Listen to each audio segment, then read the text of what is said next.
Okay, here's another scientific report that just came out February 2022, revealing that the fall of the Hopewell culture might have actually stemmed from an airburst event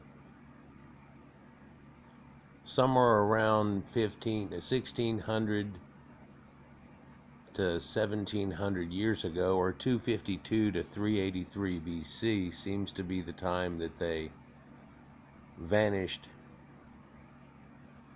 off the face of North America. Very much like a lot of events that we've looked at before, the Younger Dryas event, which they will mention here in this as a foregone conclusion, but also seeing that stretched all the way over into ancient Anatolian area and really took out a people that were looked at as being the supposed first farmers and gave people a setback somewhat there, but there were remnants from that civilization also. Much like the Tunguska event or other events that we found that they've talked about in Chile, which may have been a 1-2 punch to the Younger Dryas event, and that's the only thing that we see of it so far. We also looked at a site that was in ancient Israel that correlated to possibly being the thing that brought about the myth of Sodom and Gomorrah. But this is another important culture that apparently was vanished off the face of this earth by what appears to be a comet event. Meteorites, ferrite and silicon-rich microspherules, positive iridium and platinum anomalies, and burned charcoal-rich Hopewell habitation surfaces demonstrate that a cosmic airburst event occurred over the Ohio River Valley during the late Holocene. A comet-shaped earthwork was constructed near the airburst epicenter, which I'll show you shortly. 29 radiocarbon ages established that the event occurred between 252 and 383 of our Common Era, at a time when 69 near-Earth comets were documented by Chinese people. While Hopewell people survived the catastrophic event, it is likely contributed to their cultural decline. You see, it only seemed to last about 100 to 200 years maximum after that, and was shattered from whatever it was. These were the great people that made a lot of earthworks and so on, and astrotheological alignments that people have made a connection to that said they were different than the people that we think of as the modern American Indians. The Hopewell airburst event expands our understanding of the frequency and impact of cataclysmic cosmic events on complex human societies. That's a complex sentence. Direct positive evidence of catastrophic cosmic airburst and impact events have been found in the Western Hemisphere at the Cretaceous and Tertiary boundaries, which were 65 million years ago, and the Younger Dryas event boundary at 12,800 years ago. Both of these events are associated with global mass extinctions, and they occurred before humans' culture evolved into complex sedentary or agricultural-based societies, or at least that's the threshold point that we're giving now. When I was younger, it was about 2500, 3000 BC, then it became 5200, then 69, then 79, then it must have stopped at this incredible event.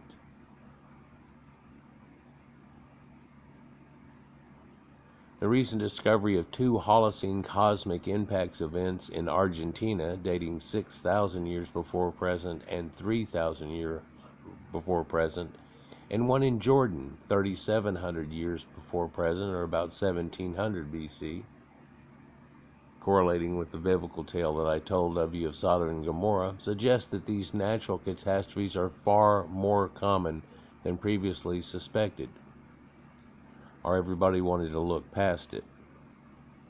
Between 1800 and 1431 years ago, or 220 to 589 of our Common Era, Chinese astronomers documented 69 near-Earth comets, including Halley's, which came within 0.09 AU of Earth in 374 of our Common Era. At this time, human communities and the resources they needed for survival were at a heightened risk of being destroyed by a cometic airburst event. Comets are dirty, fractured snowballs composed of cosmic dust, frozen gases, water, and meteoroids. In some cases, comets such as SL9 or Shoemaker-Levy 9 break apart and impact planets.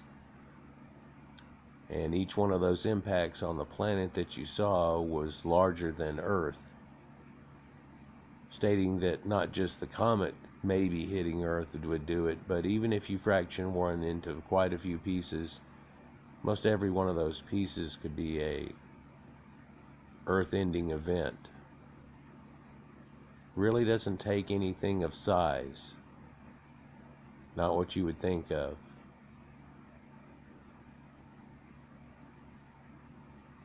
If a comet fragment fell into the high-pressure air of Earth's thermosphere, an explosion known as an airburst would release a devastating high-energy shock wave over a large area, resulting in burned agricultural fields, any buildings, and all the forests, as evidenced by the Tunguska event in 1908, although this one seemed to be bigger and more like a shotgun.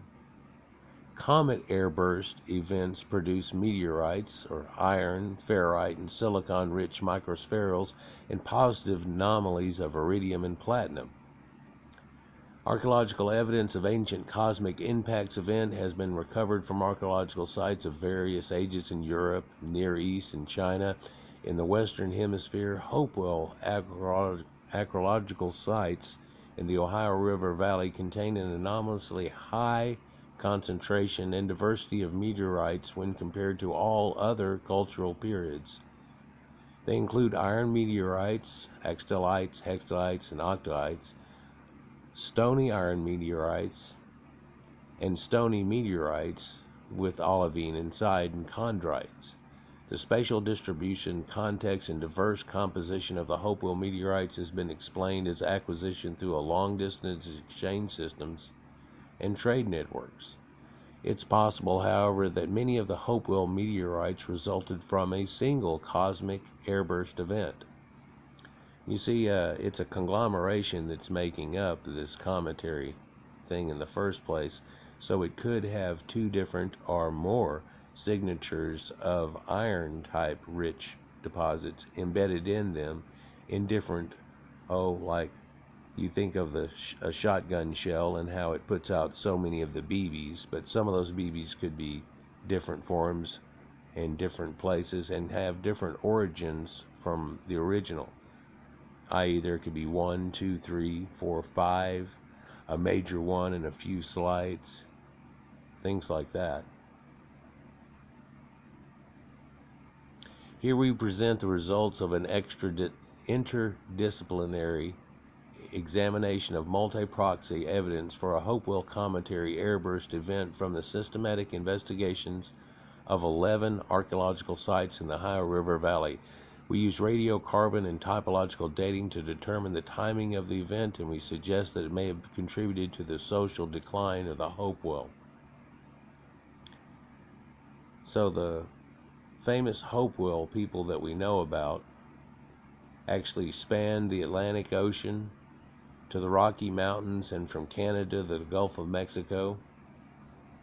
The spatial and temporal distribution of Hopewell archaeological sites are associated with a stable and sedentary society with a political hierarchy. The greatest concentration of Hopewell archaeological sites occurs in the Ohio River Valley, with the largest ceremonial centers, hundreds of hectares in size, located along the tributaries of the Scioto and the Little and Great Miami rivers that are there. So I'm not going to read all this to you. I'll just end up showing you some pictures here of this. You can see in the top left-hand corner what little chunk of America we're looking at when we look at the Ohio River Valley. On the picture on the right, you can see New York and how it all leads down here. And this is our eastern seaboard. But the area in question is in darkened areas here. And it may expand, actually, once they get different readings now, and people will probably go check this out more. The major Ohio River Valley complex, as it's known, is swathed and encompassed in it, and seems to have been somewhat of an epicenter at this point of where this thing happened at. There's no telling of what angle right now, but some of the early event types look like it comes in from this way right here, wham, but then the prevailing winds burned over, and it literally burned all the grass in this whole area, much larger than a cube that's shown over there on the left. So here we can see some proxies and some things that they found, and like on the left you can see the soil as they go down through it, and there's a layer of charcoal, which is basically like where you see in the picture over here, and all the greenery has all been burnt away into charcoal, and then rains and sediments settled it in and got covered up and so on over time. But this is, of course, being detected right near one of these Hopewell sites that have a circle and a square with other circles inside it and so on. And where these are located is here, down that river valley, if you will. Now covered totally with vegetation, but it would have been all burned away at that time. Another close location down that river there, and you can see the charcoal matte layer that's on the left here.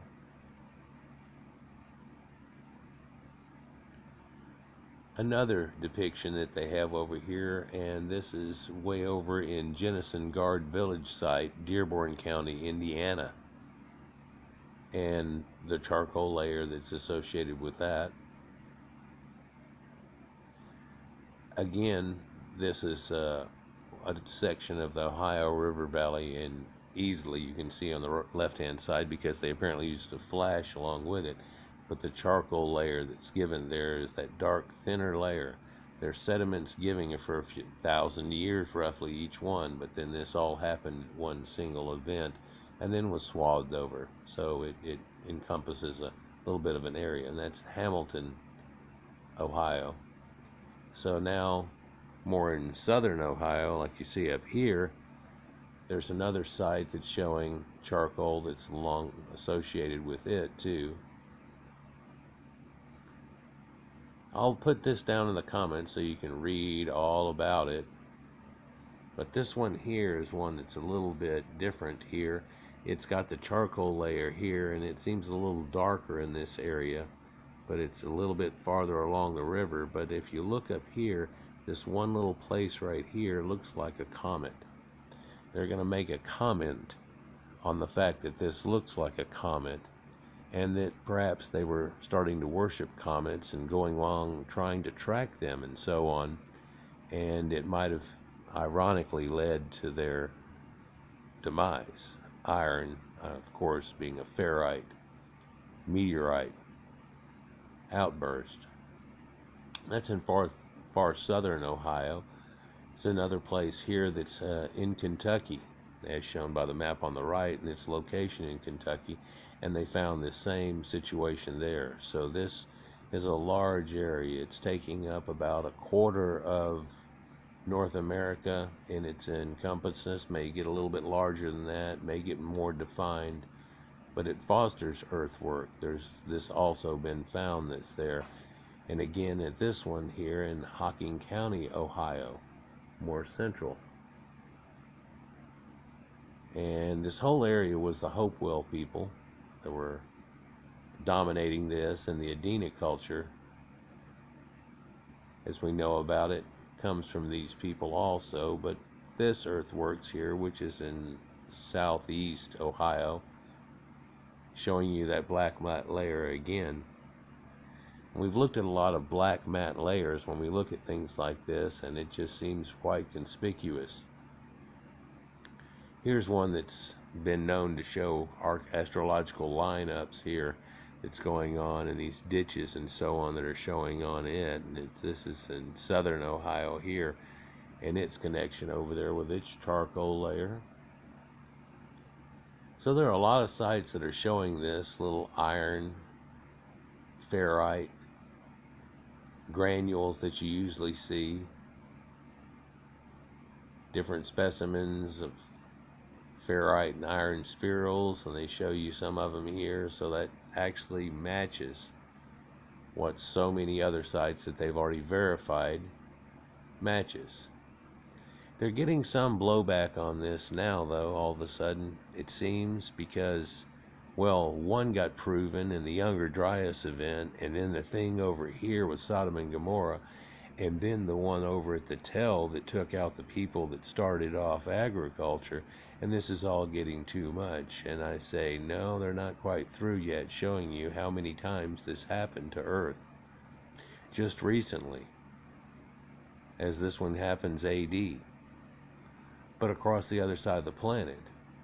And it totally affected the entire planet. Each one of these did, just like whenever giant volcanoes go off and release a bunch of stuff in the atmosphere and ruin things for a period of time. Not just something like Pompeii. And it doesn't take us finding a lava layer with bodies inside of it you can fill up with plaster and then chip back out and see their exact contortions to have figured out what happened. And what has happened a lot of times. We've been going through a fruition here of a time where this doesn't really happen too much, but we've been seeing a lot of them zing just right close to us here recently. We've had a couple that entered in Russia and so on, and air bolide events, but if you'll look at NASA.gov, fireball events and where we've had different size ones happen, sure they happen in open areas and not near a big city, or perhaps over water. But if one ever caught a city that was even a decent sized one, we'd start changing our look, and we'd start, I don't know if you saw that movie that's out here recently on Netflix, Don't Look Up, but it's kind of an ironic look at it where people are stuck looking down on their phones and nobody's paying attention, and it takes some astronomer to figure out it's happening, and then when it's happening there's a bunch of bullshit all the way to the end. Here's an example of spectroscopy looking at the different elements and how they are extremely elevated in ferrite and iron during this exact same chunk here. They take that little carbon place and they take some of it out and they can see it, and you can see these peaks that are on each one of these, but these are from different sites. Turner Earthworks in Village, Ohio, Mountain View Village and Mound in Ohio, Miami Fort Hilltop Earthworks in Ohio, Jennison Guard Village site in Indiana, Beech Tree Village, Ohio, Milford Earthworks, Ohio, Indian Fort Mountain Earthworks in Kentucky, Foster's Crossing Earthwork in Ohio, Krasnovsky Earthworks, Ohio, Junction Earthworks, Ohio, Marietta Earthworks in Mounds, Ohio, Kenneth and Barnett Tankersty.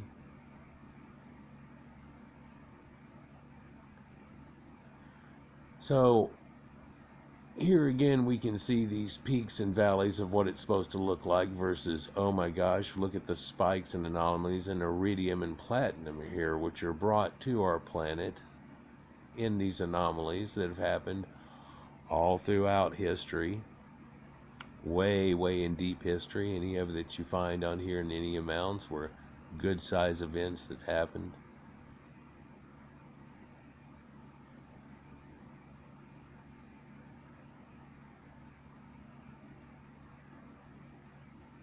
So the iridium and platinum really gives you something too, but if you look at this other scale that they're showing here, this is a Chronostratigraphy of the Hopewell Reservoir, and they show that things were doing pretty good, and then it receded off that, and then everything grew back out of it. Now it's had some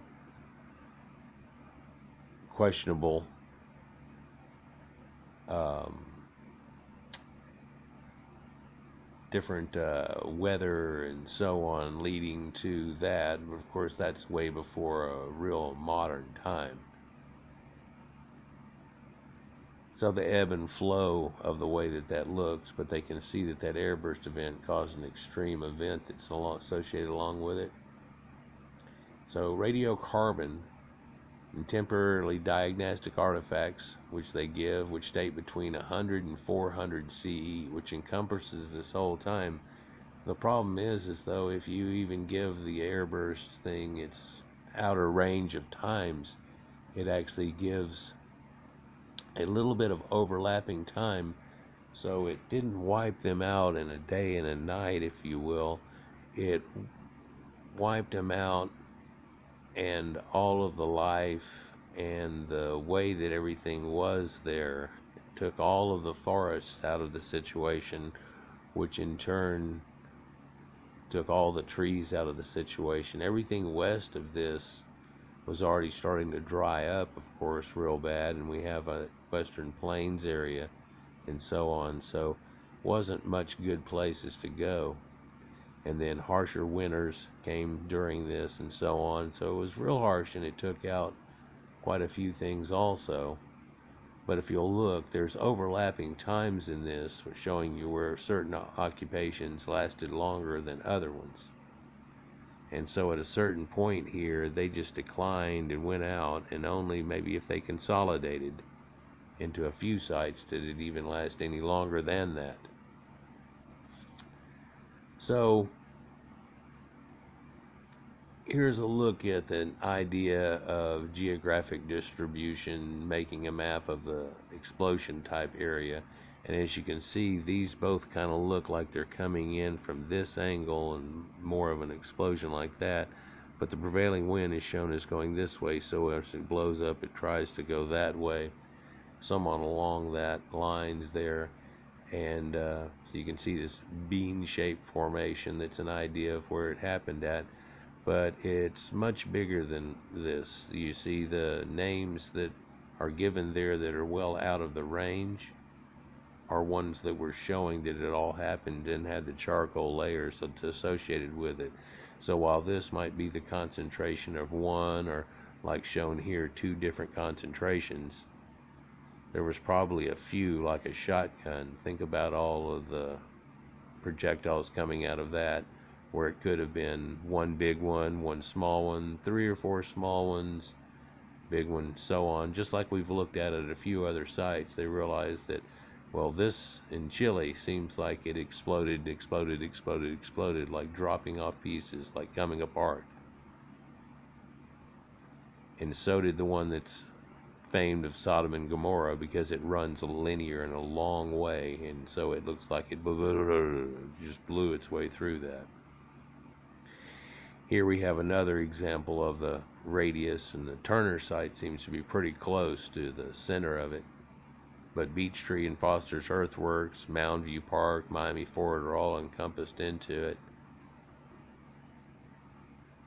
Here's that anomaly comet thing that we're talking about, where the Milford Earthworks, and ironically it looks like it's along this same angle we've been talking about, is a comet here. Now it's believed this was built before this happened, so they were seeing comets come around a lot, and they may perhaps built this before it. It could have to do with the sun, lineups, and linear things, but it's not a solstice lineation there. It would be far more kicked over. But it does look somewhat cometary, and one has to make the connection here where these people that were destroyed by a comet actually showed something, almost like they predicted their own demise and exactly why it happened or where it happened. Perhaps they, with their archaeoastronomy, figured out that one that just went by is going to go around the sun and come back, and it's going to be real close when it comes back. Uh-oh. So it encompasses a huge area, but there seem to be concentrations, and because that was a shotgun shot right in the middle of the Hopewell people, it looks like it may have taken them out. of the situation. And here we have another example of a civilization that's been lost to time. And where did they go? What did they turn into? Well, they dispersed a lot. The Mandan Sioux and so are supposed to come from them, and a few others that live on and lived on through the Indian times. Here are references here on this. Wanted to put another video clip of a rock fixing to go in and hit Earth, but I think we can just switch that off here for a little bit. But all of these people are going into it and have taken part in this study, and it's peer reviewing now. So here's another example of the Earth getting destroyed or going to extreme strife due to a cometary impact, not even a straight impact, one that actually blows up in the atmosphere, much like a air nuclear event, or volcanoes, which have caused a large amount of problems too, just in themselves. Amazing. Let me know what you think in the comments down below. Peace.